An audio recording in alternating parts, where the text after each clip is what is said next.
Thank you. Thank you. So I hope everyone, just like me, has had a great day so far. We've got one more session. My name is Beth Geyers. I'm a senior researcher at Christian Michelsen Institute in Norway. And on Thrive, I have two hats. I am the Deputy Research Director of the consortium, and I'm also the international co-PI in Tanzania. But now I would like to introduce you to the speaker of the last session of today, who is Professor John List from the University of Chicago. I don't think John needs much of an introduction, because everyone in the audience either will know him already or will definitely know him and remember him after this lecture today. You can read about his bio and all of his great achievements on the Thrive conference website, so I don't intend to repeat everything that's already on there. So instead, I would like to share some of my own personal impressions of John List, which is a bit risky to do, but I'm going to do it. So what you will witness in a second is that John is first and foremost a brilliant microeconomist, an innovator, and a charismatic speaker.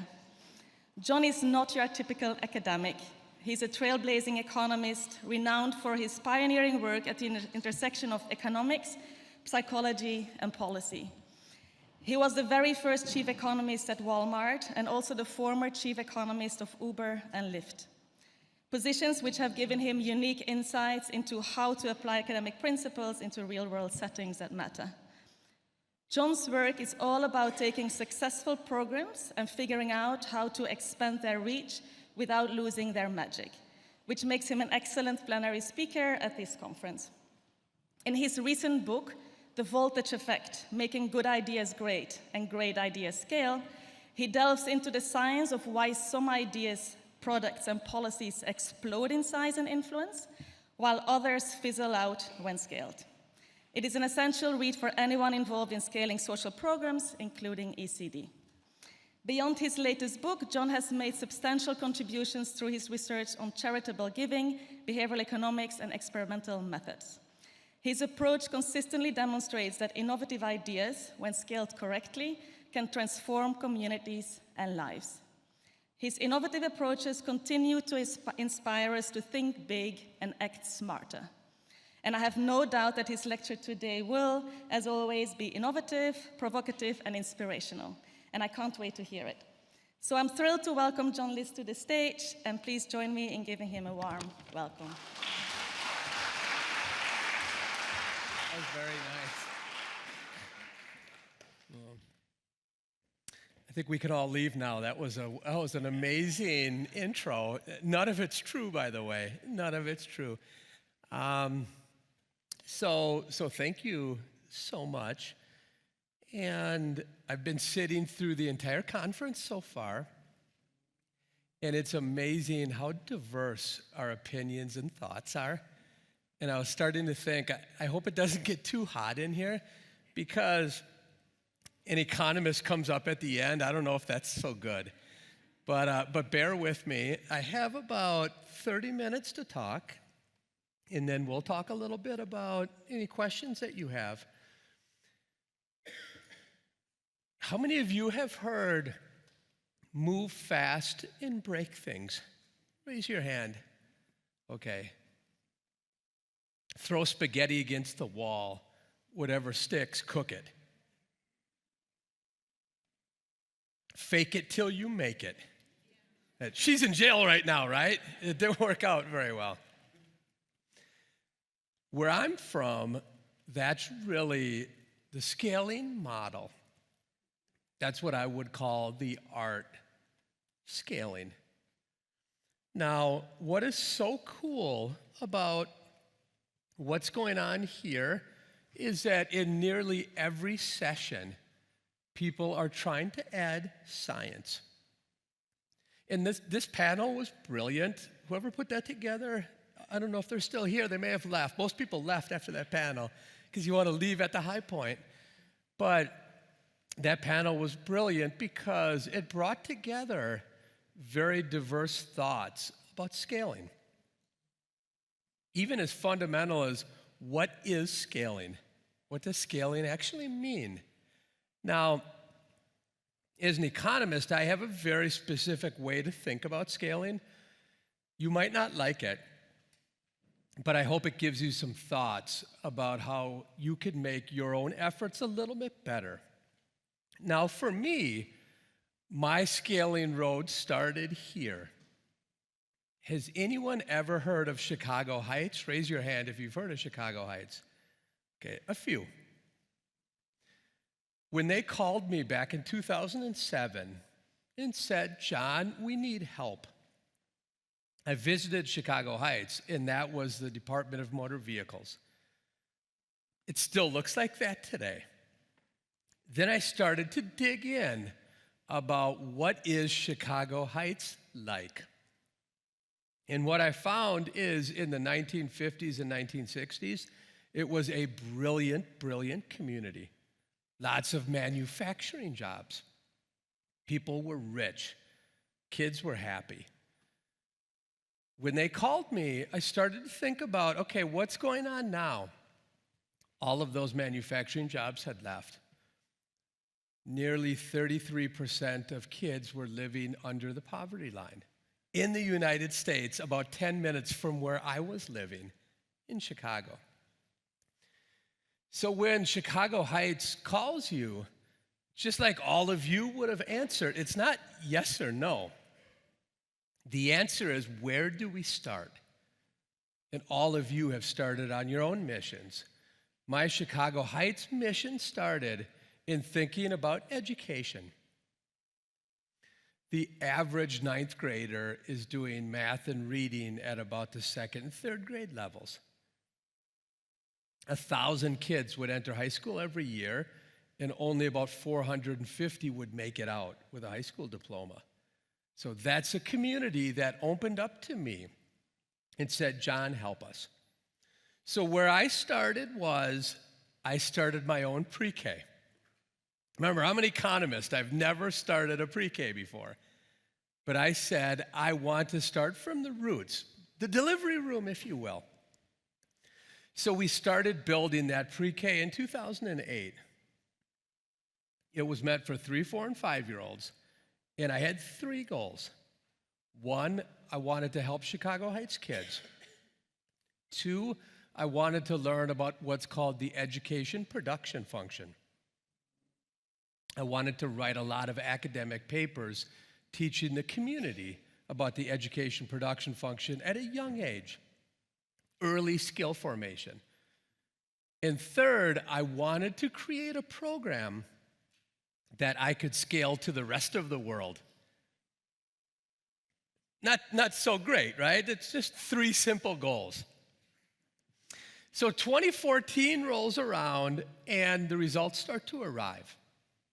And the results are brilliant. Using Woodcock-Johnson test, using executive function skill measures, I'm moving kids from roughly the 25th percentile to the 65th within about 6 months. I'm writing a bunch of academic papers. Great and great. In fact, the kids who we're testing, many of them are now seniors in high school, just finished their senior year. I have 1 going to Harvard, 1 going to Stanford, 2 going to UChicago, and 1 going to Yale. So I'm pretty happy about those outcomes. We track the kids throughout their educational careers, until they're 18 at least.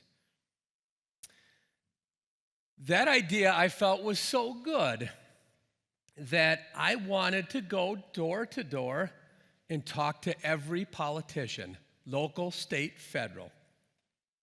I have a free pre-K program, all-day pre-K overlaying a parent academy on top of it. I've learned about the education production function from the school and from parents. How do you think the politicians actually greeted me when I went to them with a free program? I was not selling anything. 9 binders, here's your program for free. Anyone want to take a guess how I was greeted? We'll get to cost. I know that you're the supply side person. We'll get to that in a moment. I think it was really a slap in the face. The slap in the face came when they said, Professor List, your program had an impressive benefit profile, but don't expect it to happen at scale. I had been doing field experiments for 25 years at that point, and I had never heard that argument. Never. I had heard external validity. I do a lot of baseball card experiments back in the 90s. I had heard that argument, but not scaling. So I, of course, said, why? Why don't you think it will scale? And the modal policymaker said, it doesn't have the silver bullet. What does that actually mean? Can somebody help me? What does that mean? We'll come back to it. So I pushed them. And I said, what do you mean silver bullet? And they said, John, just slow your roll. We get this all the time. You researchers come to us with great interventions that you say you're going to change the world. And we choose some to scale, and they never work out like you promised. At that point, I started thinking about my own career and what have I been doing research-wise. This really caused me to pause. And I began to reflect. Now, this is around 2014, 2015. I began to reflect about what's going on in my life. As was mentioned, back then, I was a chief economist at Uber. Without knowing it, nearly every discussion we had was about scaling. I then went back and looked into my notes with a lot of the other organizations that I had been working with. And as Bet was so kind to say, I've worked a lot with charitable organizations. Why do people give? What keeps them committed, et cetera, et cetera. Each time there was an element of scaling. And then I went all the way back to my notes. I used to work in the White House for a few years. I was an advisor to the president. And even there, we had discussions without me really even realizing it. It will work in New Jersey. Will it work in Denver? It will work in Denver. Will it work in LA? It was all around. So I began now to look in the literature. Implementation science is great. Somebody mentioned it during this last panel. I love implementation science.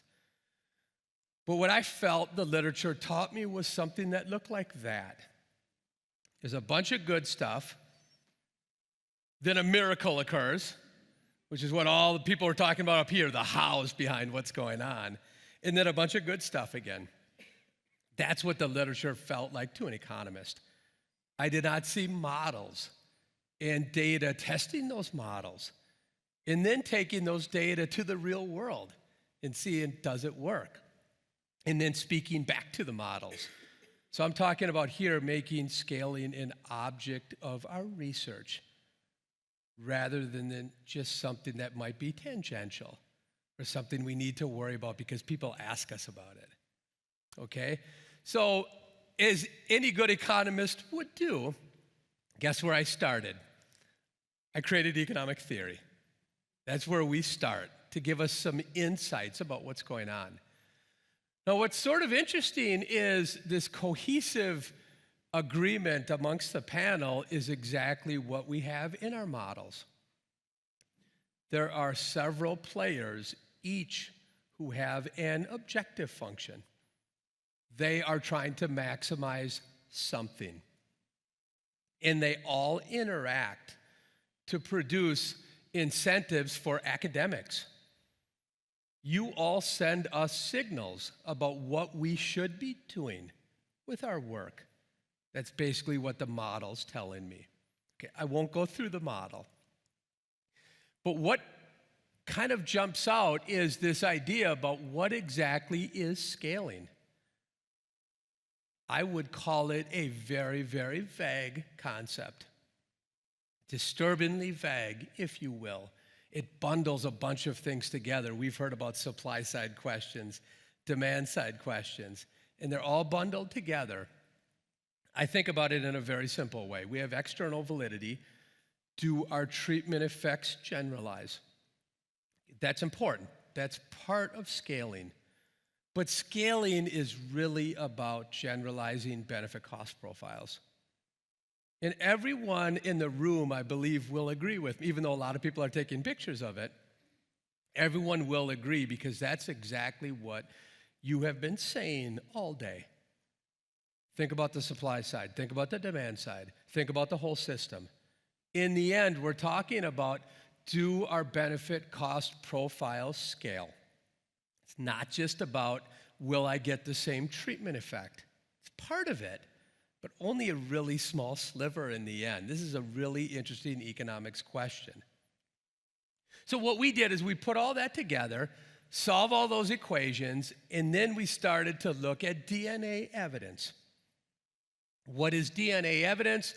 It's looking at what are the features of ideas that could actually scale and actually did scale successfully. What is the DNA of ideas that failed to scale? And then we tested the models. And then we wrote a bunch of course, academic papers. Okay, now the academic papers come flying. Okay, 2 theoretical papers. The second paper saying, look, the medical field has this problem in spades.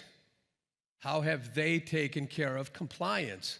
Compliance, I haven't heard come up yet, but it's a very important issue, of course. Adherence is very important in the medical community, too. And then, of course, you have a bunch of more theory, a bunch of data collection. You have tests of the theory.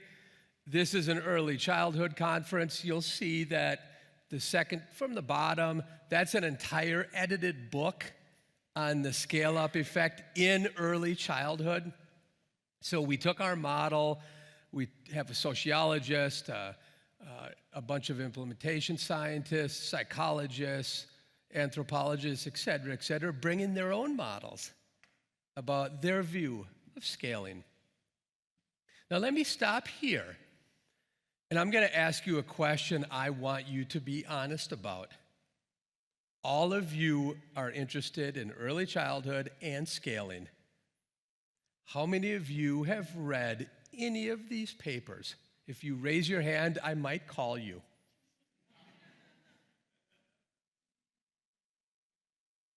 I know you cited it, but I'm not sure if you read it. It warmed my heart when you cited it today.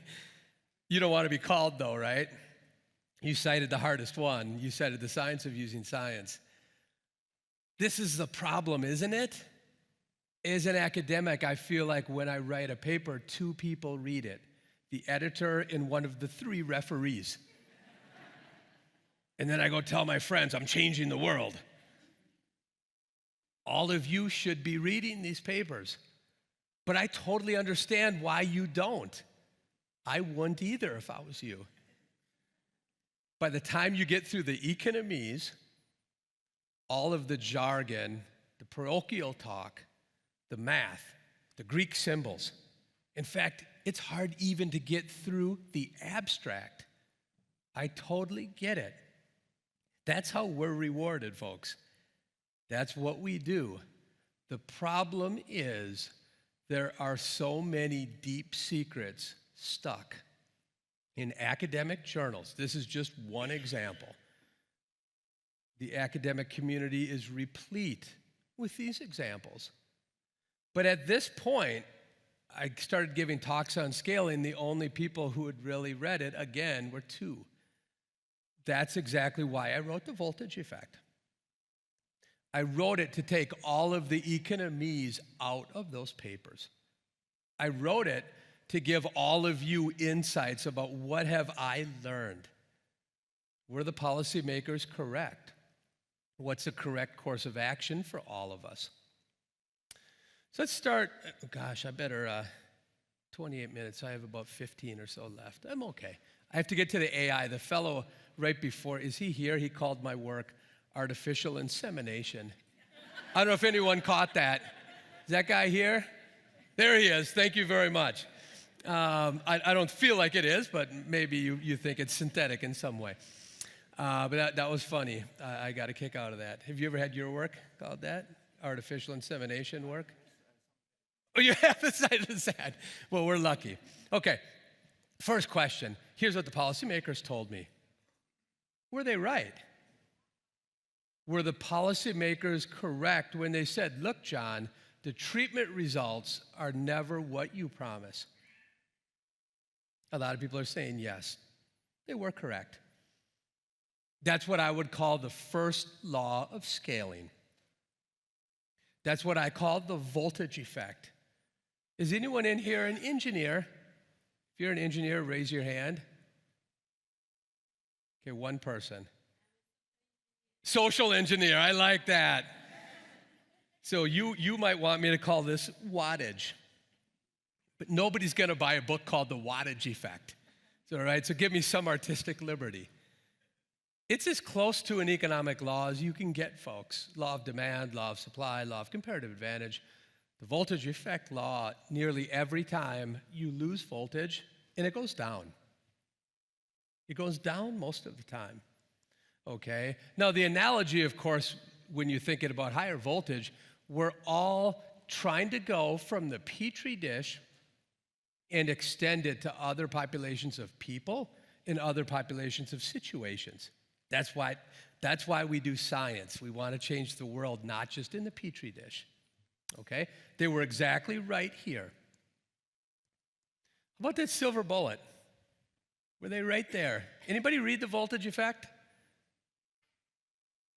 Were they correct on the silver bullet one? Ingvild, what do you think? Okay, here is where they were exactly wrong. This is the exact opposite problem of a silver bullet problem. This is an Anna Karenina problem. We have any Tolstoy fans in the house?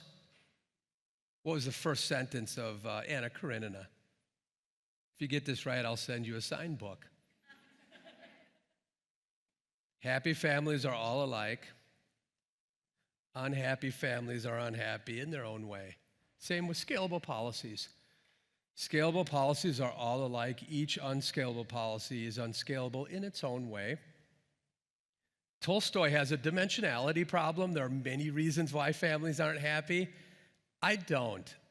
I narrow it down to 5 vital signs. Nearly every time an idea will not scale on its merits, it will be because of 1, 2, 3, 4, or all 5 of these vital signs. That's what the theory predicted. That's exactly what the data tell us. Okay? Now, in the book, that's exactly what I do in chapters 1, 2, 3, 4, and 5. So chapter 1 goes through false positives. I will not talk about that much today. 2 talks about representativeness of the population. We've talked a little bit about this today. 3 I'm going to dig into. You might wonder, is it the chef or is it the ingredients? All of us have heard about restaurants that try to scale. Most of them fail. In fact, the ones who had initial success because of the chef, they will fail every time. The ones who had initial success because of the great ingredients, if those ingredients are available at scale, you have a shot. Okay, that's what we're going to dig into chapter 3, though. This is where the AI stuff is going to come in. We've talked about systems and spillovers today. There are a lot of unintended effects of our treatments, whether it's through the labor market or through the demand side. Spillovers are important as we grow and grow and grow. Here's where you can get positive spillover effects, though. Think about network externalities. These are types of ideas that can really explode at scale. I have a paper called The Social Side of Human Capital Accumulation. That's where people in the control group treatment groups spill over to those in the control. So if you live nearby enough students, it's like you were in treatment yourself. There you have a chance for high voltage, okay? And then, of course, I'm not going to forget the supply side. The supply side is super important. I know it's only one of my chapters here of 5. Okay, I want to dig now into chapter 3. And I want you to think about this chapter as horizontal scaling meets vertical scaling. Let me unpack what I mean by those two. Horizontal scaling, I want you to think about, it worked in Chicago Heights. Will it work in Detroit? Will it work in London? Will it work in Paris, et cetera, et cetera, et cetera? Will it work in Riyadh? You are simply going from one input and output market to a totally differentiated one. Horizontal scaling. Vertical scaling is altogether different. I have one school in Chicago. What if I wanted 10,000 schools in Chicago? Will it scale within that same input market and output market? These are fundamentally similar questions, but very different questions in terms of what you need to understand to scale. For example, you could say, will John's program check work if he has to hire 30,000 teachers? I had to hire 30 for my program. Right away, you can say, well, if John just hired the 30 best teachers, which I didn't, I'll come back to that, but if I did, this is not a test of vertical scaling, but it could potentially be a test of horizontal scaling, because I can probably find 30 good teachers in Detroit or Denver or London, et cetera, okay? So this is exactly the point of this particular chapter. Understand what you're doing, understand how you want to scale from the very beginning, and generate the data that can teach you, will my idea horizontally scale or vertically scale? And a first lesson today is humans do not scale well. We tried it in government, we've tried it in privates, we've tried it in nonprofits. Maybe technology will help us in some way, but so far, it is very, very difficult to scale humans, okay? Okay, so now let's go back to exactly what we're doing here. I'm gonna argue that our typical approach, if we really want to change the world at scale, our typical approach is wrong. We are asking and answering the wrong question. Here's essentially what we do. In fact, I saw it. Somebody even on this panel said, I'm so sick of hearing about RCTs today. Basically, what we do is we do A/B tests. Maybe we have treatment arms 3, 4, and 5, fine. And then we put a dash of heterogeneity in there. But it's really an efficacy test. Because what we inherently say is, I want to give my idea its best shot. Later on, people will poke holes in it. But now, to get an academic paper, I need to find really large treatment effects. That's what's going to get me more funding. That's what will get me in the New York Times. That's what will get me a great academic paper. We do an efficacy test, and then we move on to do other efficacy tests. That would be perfectly fine if we had phase 1, phase 2, phase 3 coming. That's in the medical community. There is a reason why they have that. We do not have that in the social sciences. In fact, good luck replicating CHECK.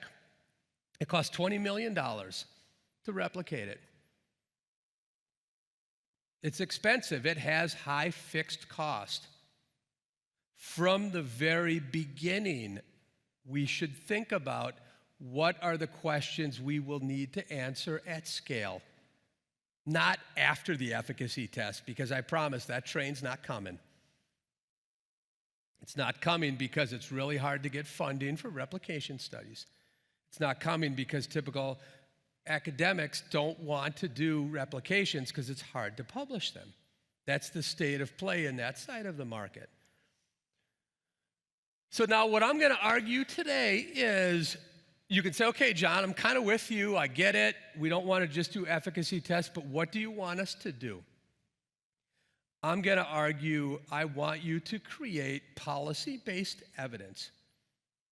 And I'm going to argue you can do that with option C thinking. There's a paper that I recently published. I want to shout out to Mushfiq. I don't know, there he is. He helped me tremendously on this paper. So thank you so much. It's a paper that I recently published talking about what kinds of evidence should we generate before we scale. Then we don't fall into all these traps when we're trying to put something, a square peg into a round hole. We actually answer the types of questions from the very beginning, okay? Now, you can say, well, okay, John, what exactly is option C thinking? I want you to think about the traditional research model, efficacy test, phase 1, phase 2, phase 3, and turn that on its head. From the very beginning, alongside your efficacy test, I want you to do tests of scale. Have it be other thinking, other arms. In my check program, I did not just hire the best 30 teachers. I hired teachers across the distribution of teachers. Why? Because I needed to know if we vertically scale this idea, will it work with teachers who are less quality than the 30 best I can find? You could think about this in terms of many ways, of course. So all I'm talking about is take the bigger view from the beginning, not the Petri dish view. Think about, what will my constraints face at scale? What are the factors that can impact scaling? I have this great policy, constraints and factors I need to overcome. Test those in the beginning, not at the end, not afterwards. You can think about mediation paths. We have a study in Nature Communications where we change parental beliefs. Change their beliefs, it changes their investment in child. The investment maps into better children's outcomes. The belief into actions is a mediation path. Make sure the mediation paths are available at scale. Make sure you have the correct moderators at scale. Here I'm talking about the X's, the types of people. Is there overlap between what you have and where you want to target it? Now, what came up at the end was great. Culture, norms, rules, regulations. These, even in the US, change from local to state or state to federal. I know how much they change in all of the worlds where you have been in, just from spot to spot. You need to think ahead and say, what are the target settings for this particular idea? Does my idea still work? Does it work with those constraints in place? Now, I can imagine what you're thinking is, this all looks great in theory. And you might say, how do I actually come up with option C ideas?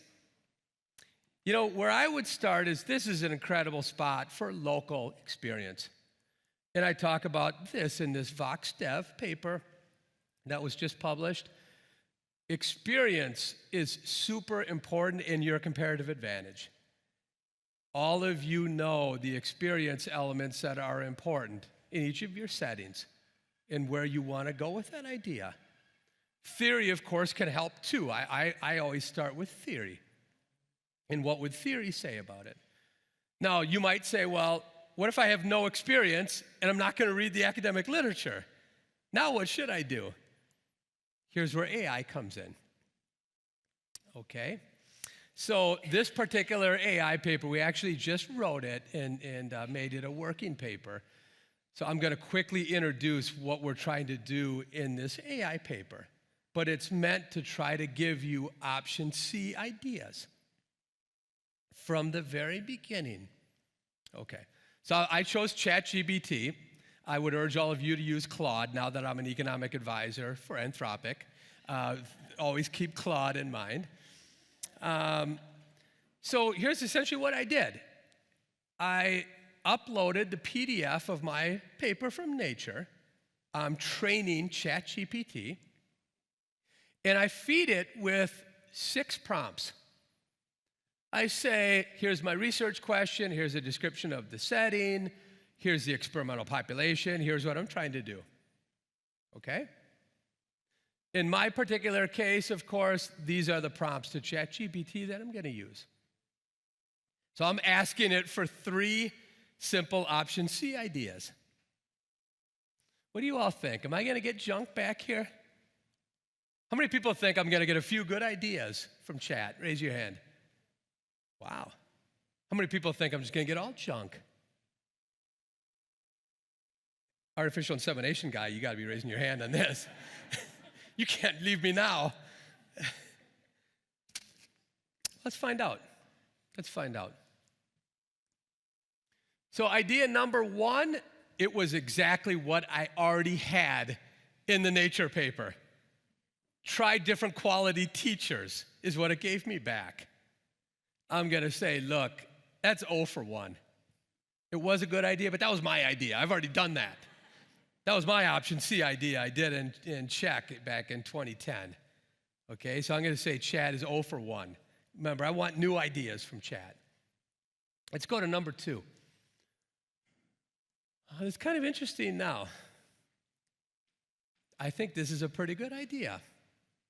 It's something that I did not do. It's, of course, something you can get from the Tennessee Star data and the academic literature, but nevertheless, you need to really understand the academic literature to say that this is your option C idea. It says, hey, John, rather than use classrooms with 15 students, some districts are going to be resource constrained. You might need schools with, say, classrooms of 20 to 25 to 30. It's right. It's right. Okay? So I'm going to say 1 for 2. That's a good piece of advice, and that would be a very viable option C idea. Now the tiebreaker. I think it's a good idea. This has not come up a ton in this conference. I've just written a PhD book on experimental economics, and I call this let's call it the population P problem. Is there a difference between people who select into your experiment versus those who don't in the same population of people? Most of the time when we talk about external validity or scaling, we say, it worked in Dakar, does it work over here? We don't even ask, it worked in Chicago Heights with the parents who signed up, but would it have worked with the parents who did not sign up? Okay, it's a participation problem or the selection problem. In many cases, that should be the very first problem we talk about with external validity or scaling. Forget about all the rest. Does it work for the people who haven't selected in to your experiment? Okay, so now in this particular case, I think this is a really good idea. Which, by the way, in years 3 and 4, we handled because everyone in the community signed up. Okay? So this is akin to what I call a natural field experiment. How many of you have taken Uber in the last 5 years? Raise your hand. Okay, nearly everyone. You've been part of one of my natural field experiments.